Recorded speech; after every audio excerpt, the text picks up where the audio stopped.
A lot of time talking about wasteful spending here on RFL. Were you with us in our last segment? But now I want to talk to you about a program that wastes absolutely no taxpayer dollars. It shows real results and it's got the numbers to back it up. 95% of the inmates in prison are eventually released back into society. About 60% of those prisoners, they end up right back in prison.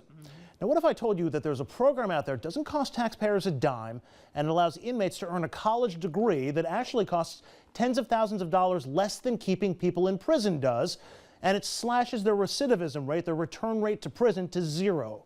Would you believe it? Well, there is such a program. It's called Hudson Link, and it has a 100% success rate. Our reporter Kim Langle attended their graduation at Sing Sing Correctional Facility last week. She filed this report.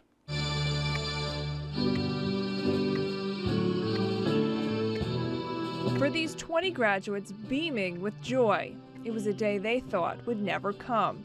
A day to make their families proud, a day to start over, a day to celebrate the liberal arts degree they earned from Mercy College. And while the graduates earned their degrees from behind bars at Sing Sing Correctional Facility, they don't call each other prisoners or inmates. Instead, they're men and students. They say it comes from their strong belief in rehabilitation. Executive Director of Hudson Link for Higher Education, Sean Pica. There's more to what we're doing right here than just getting a degree. The fact that you as students have created a community goes way beyond everything else. For graduates, the Hudson Link ceremony is about reflection, recognizing the hurt they caused their victims and families, accepting what they did is wrong, and appreciating the fact that with their degree, a new life is possible. Elected class speaker Victor Anderson talked about mercy, redemption, and salvation. Mercy is an undeserved act of redemption and salvation for those who have fallen in dire straits. Mercy, redemption, and salvation is an act of saving someone who have committed crimes that warrant great punishment. Myself and my classmates here today, we have been given mercy, though we did not deserve it. But through the caring and understanding of Hudson Link, Mercy College, the Department of Corrections and Community Supervision, we have been given a chance to redeem ourselves, to save ourselves from our past destructive behaviors that brought heartache and pain to our victims, our families, and our communities.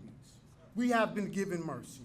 Hudson Link for Higher Education has produced 260 graduates in its 13-year history. An additional 250 are currently enrolled at Sing Sing and other facilities throughout the state.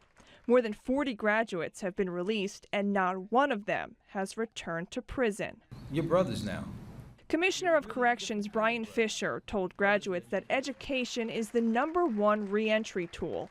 It's the one thing that can keep the formerly incarcerated from reoffending and ending back in prison. Why don't you guys come back? Why does Hudson Link have a zero tolerance or zero recidivism? Why? Because Hudson Link gave you skills you didn't have before. Victor Anderson, who spent the last 26 years in prison, told graduates and loved ones with his degree, he vows to help people unlock the doors to their own personal prison. He also left them with this final thought just before they turned their tassel. Traditionally, the valediction is a speech of farewells, a good send-off for the graduates and their future endeavors. But this evening, I'm not going to give a speech of farewell.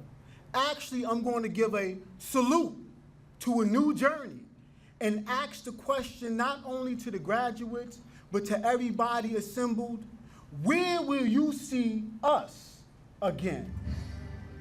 And it's rhetorical because I want to answer the question by saying that you will see us in the community.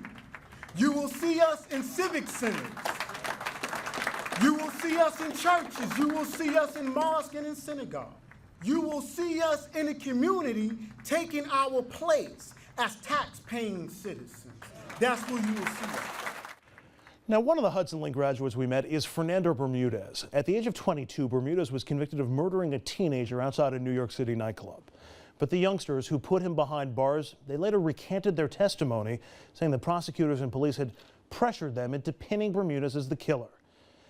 18 years later, it took 18 years, but Bermudez was completely cleared without the help of DNA. The entire time during his incarceration, his wife and kids stood by him. Our own Richard French spoke with Fernando about his story last week, just before that Hudson Link graduation, where he received a degree from Mercy College. I'm so very grateful for it because it's not only a level of vindication that I fought so hard for to prove, but also it's a level of just allowing me to get my life back, knowing that I'm vindicated, because not to be vindicated would have destroyed me more than many of the years I lost. In fact, you were offered both the trial and other opportunities. You could have pled to a lesser charge. You could have gotten a shorter sentence, but it would have obviously been contingent on you admitting to something that you always maintain you never did. Exactly, and the conviction would have been maintained, and that's the kicker here. Despite being able to have been released from Sing Sing Correctional Facility after over 18 years, it's something that would have been a big lie nevertheless, in lying to my family, in lying to, society in general, because I didn't commit this crime, and I maintained that, and I was ready to die for that, with the big risk that before parole board, they necessarily would not let me go if I didn't plead guilty or express remorse before them, assuming I lost my legal proceedings that were. How many times did you give up hope that, in effect, this was just eyewitness testimony of 5 kids that attested to something that never happened? Yes. And even though the attorney that handled the case said that it never should have been enough to convict you in the first place, there was inconsistencies, etc., still, I gotta imagine you must have given up hope nights staring at a cell wall that this day would have ever come. Yes, I would wake up in the middle of the night and go to sleep in the evening with the same thought, why am I here? And it would be a very haunting thought, but it was one that, with the anxiety that it produced, I had to counter. But most importantly, I knew that I was innocent, and the truth was laid out in a foundation which, although it should have been recognized so much earlier and legally beneficiated, Sure. It didn't.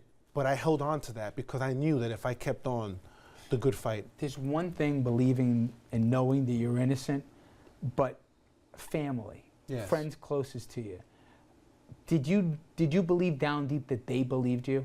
My wife, my long-suffering wife and children, she had to deal with poverty and near homelessness at times because the bills were so high with the situation. She underwent 3 hand surgeries throughout our marriage. And so many hardships, and yet she kept me going. She gave me the faith, even when I didn't have it. And when I cried to her, she said, be strong. Raising 3 kids by yourself, struggling to make the bills, having the community, think that you're married to a con and a murderer. There must have been times where you said, this is too much, I can't keep this up. Were there times? No. I fell in love with a great man who has proven to be a great man, coming home and continue to support us and love us and take care of us. But it was very hard. It was very hard to explain. I did it basically by myself. My parents are ministers. They live in Oklahoma. They would travel here to help me. But then they had to go back home too. And I really didn't have the support that Fernando had being in prison. I was just basically on my own, raising 3 kids and being misunderstood by society myself. It's still got to be a couple times you pinch yourself, right, that this is real. Oh, it's every day. We're so happy. We're crusaders now. I feel like we have to turn a bad situation into something good. We choose not to be bitter or upset. We are still affected. We still have issues from it, mental issues from it, but we want to enjoy our life, and we don't want them to steal our joy away from us anymore.